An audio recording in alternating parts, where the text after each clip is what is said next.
As you know, I was an actor. I'd been unemployed for so long that the government forced me to do a training course as a carer, like you. But after one shift, I realised I couldn't do it. That's when the idea hit me. Now all of these places, these nursing homes, are obliged to take in at least one government-funded resident. So, I had myself assessed and admitted. Yeah, I didn't think they'd buy it, but they did. Now, look, let's get back to the play. Let's talk about Leah. No, let's get back to talking about you. Me? So I'm just trying to get my head around this. What are you trying to tell me? Every time I dressed you, showered you, toileted you were acting. And every performance worthy of an Oscar. Whatever. Stage had been dark with inept amateurs, and I ignited it as though I were an articulate light bulb powered by pros.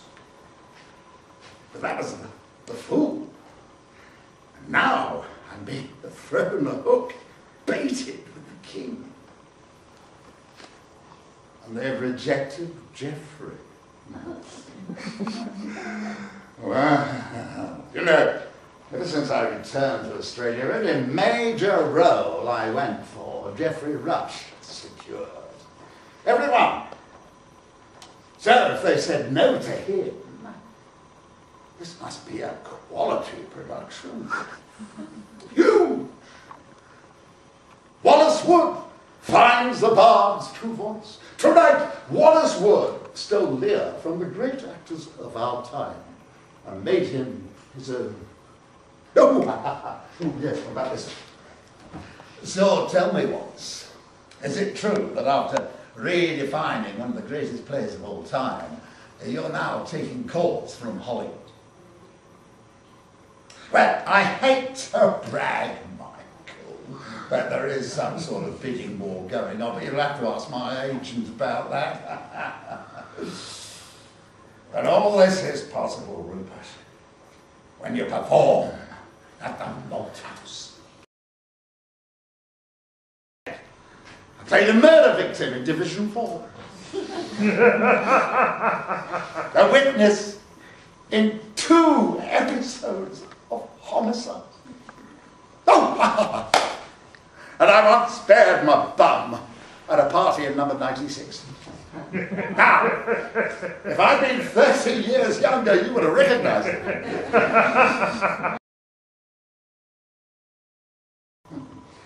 And even if I couldn't, well, it goes without saying that he must be very talented, because I know the Malthouse, and they don't allow any Tom, Dick or Harry to direct there. No. The Malthouse? What's that? A pub? The theatre. Australia's only true theatre. Oh, where's that then? In the city. Surely you knew that. Isn't that where we're performing? The city? Oh, you're crazy. The parking would be terrible. Parking? Parking? Yeah. But where are we playing? Pakenham. Pakenham? Yeah, in the hall behind the RSL. Oh, here's his number. Shall I call him? No, excuse me. Why would Goddo, why would he, would he fall so low to work in an outer suburban suburb? Oh, God, don't tell me he's fallen on hard times too. It's just closer to his work. Oh, I see. So, directing is not his sole profession. No, he's a postie. Oh, he even delivers to the RSL. That's why whenever we have plays on there, the old guys give us half-price drinks. They love him too. Goddo, the genius, is a postman. Yeah. Oh, you should have been there when we put on Romeo and Juliet. Oh, it was brilliant. I understudied Juliet. You? How? Oh no. When I first found out that's what we were doing, I ran to the library to get the play out and I freaked. I thought if Nolene does get sick, I am just going to make a fool of myself. But then I found out that Goddo had rewritten it into everyday speak. Goddo, the postie, rewrote Shakespeare. Yeah. Oh, right, this one bit used to go, go ask his name. If he be married, my wedding bed is like to be my grave. Or the other way around. Anyway, it's all right, you know, to a point, but I mean, who speaks like that? No one. So go rewrote it.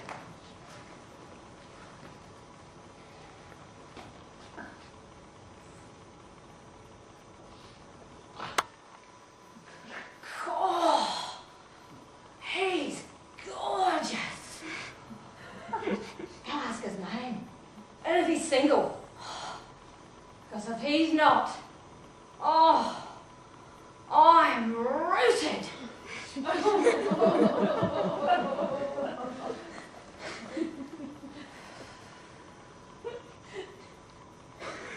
What do you think?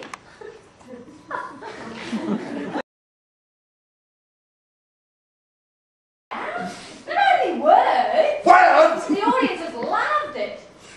We played at full houses. Oh, full houses, what the hell does that bloody mean? 40 or bloody 50 people? No, try 400. 400? And most nights we were turning people away. They were coming from everywhere. Even down from Sydney. 400? Do you know what the really weird thing was? They were laughing all the way through. Even through the sad bits.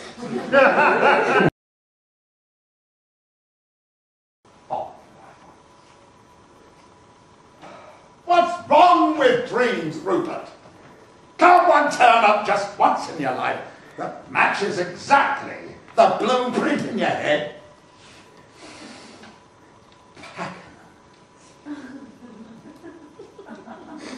All my life, I dreamt of the West End, and what do I get? I get arseholes blaspheming at the end of the world. Should I take the punt?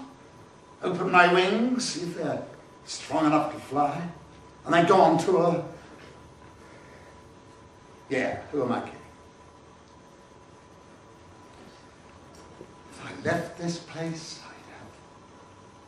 I'd have no money, no lodgings, nothing but a single play. Yes, oh yes, you're right, Rupert. You're right. Then, of course, you always were, but hard as it is to face, I gave my life to the theatre. And in return, you gave me this room. I have decided to decline your kind, yet enticing offer. I'm sorry, I don't have it in me to leave him. Seeing as how his relatives never turn up anymore, and he wouldn't know who they were if they did. Well then, all he has is me. Well, that's his problem, Wal. You can't stay. Excuse me? Well, you can't. I can't let you. You can't? You? What makes you think that the choice is yours? Oh, come on. No. The choice as to whether I stay or leave is mine, and mine alone. Now, as soon as you leave this room, I am going back into character, and I am staying there. And so let's see how you get on, trying to convince the RN, or anybody else for that matter, that I have been acting. It'll be your word against my mutterings. I won't work, because I am good. I am that good. Oh yes, Wallace Wood is that good. I know you are. Go! I do. sorry, mate. It's over.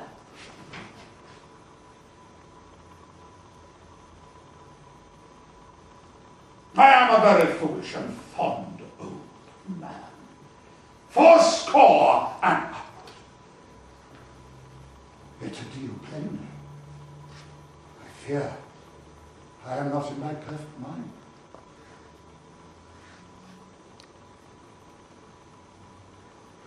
Methinks I should know you, and know that man.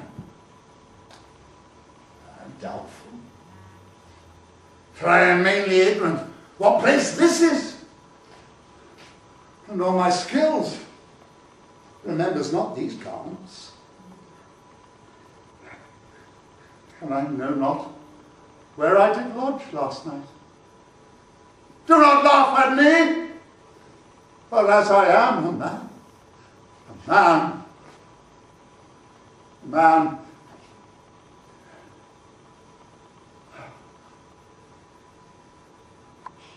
Take it that was Leanne. What? I said I take it that was Leanne.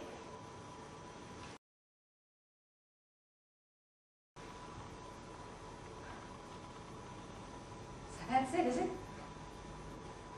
After spending your whole life chasing a dream, you're just going to hide away in here, while some other man, the actor that should have been your understudy, becomes my king.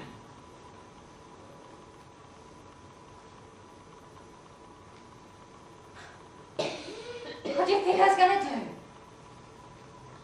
I wasn't sure. I thought perhaps, because we are connected by a need, you'd open your heart and find some compassion. I have. That's why you're not in handcuffs. Look, you can stay here one more night, all right? Tonight. And first thing in the morning, you're going to have to pack your bags and leave. I don't have any bags. I don't think they were expecting me to check myself out.